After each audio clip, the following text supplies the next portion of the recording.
মার্কিন আইন অনুযায়ী কোনো দম্পতি যদি আমেরিকায় শিশু জন্ম দেন তাহলে সেই শিশু জন্মগতভাবে আমেরিকার নাগরিক হয়ে যায়।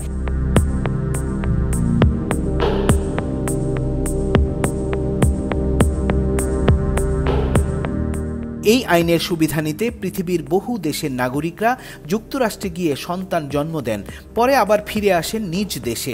সন্তানদের ভবিষ্যৎ উন্নত জীবনের কথা চিন্তা করে এমন রীতি দেখা যায় বিভিন্ন দেশের মানুষের মধ্যে।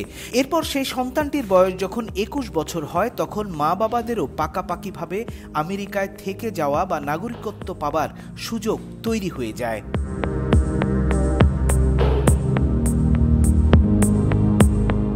1868 সালে আমেরিকার সংবিধানে যুক্ত হয় 14তম সংশোধনী, যেখানে বলা হয় মার্কিন ভূখণ্ডে জন্ম নিলে মিলবে দেশটির নাগরিকত্ব। 1952 সালে অভিবাসন ও জাতীয়তা আইনেও একই কথা বলা হয়।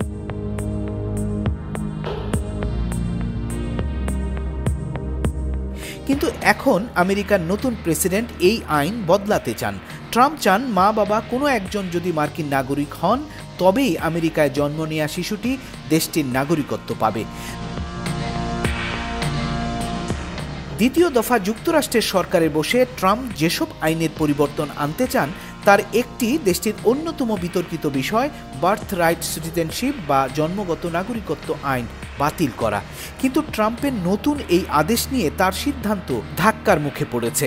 যুক্তরাষ্ট্রের আদালত ট্রাম্পের এই সিদ্ধান্ত থামিয়ে দিয়ে বলেছে এই ধরনের সিদ্ধান্ত একদম অসাংবিধানিক।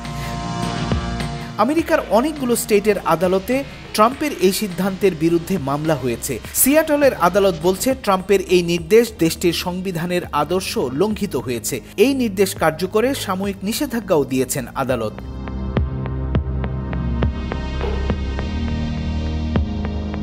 তবে আইনি বিষয়ে যাই ঘটুক না কেন, ট্রাম্পের ওই নির্দেশের পরে আমেরিকায় ব্যাপক তোলপাড় শুরু হয়েছে। ট্রাম্পের ডেডলাইন ছিল 19 ফেব্রুয়ারির আগে জন্ম নেওয়া শিশুরা নতুন বিধিবিধানে পড়বে না। তাই ভারত সহ অনেক দেশের অনথিভুক্ত অভিবাসী মায়েদের মধ্যে ডেডলাইনের আগেই সন্তান প্রসবের জন্য তারা হুড়োহুড়ি শুরু করে দিয়েছেন।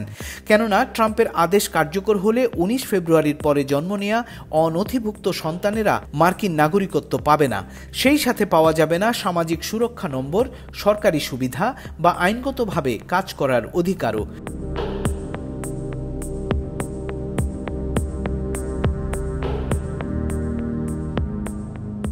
ভোটে ক্ষমতা হারানো ডেমোক্র্যাট রাজ্যগুলোর কর্মকর্তাদের মতে ট্রাম্পের আদেশ কার্যকর হলে প্রতি বছর 1.5 লাখ সদ্যজাত শিশুরা নাগরিকত্ব হারাবে।